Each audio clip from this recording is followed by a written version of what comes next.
Hear the word of God, which is going to take us into another level. So every time we come to the presence of God, this is an appointment with the Almighty God. A doctor appointment, we believe it's going to make our health better.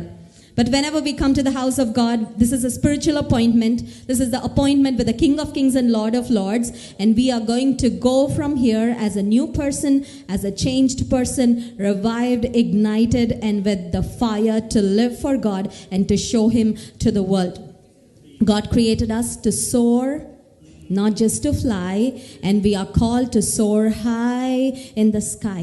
Soar very high in the sky. అనేక పర్యాయములు ప్రయాణములలోను నదుల వలనైన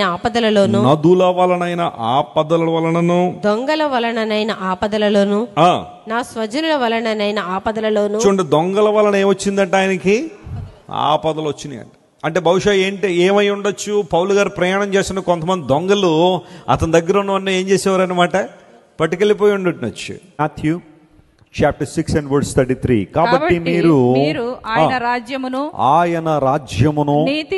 నీతిని మొదట వెతకండి, అప్పుడు అవన్నీ మీకు అనుగ్రహింపబడును. యాకోబు పత్రిక 1వ అధ్యాయం 26వ వచనాన్ని చదువుతున్నాం. ఎవడైనను నోటికి కళ్ళెము పెట్టుకొనక తన హృదయమును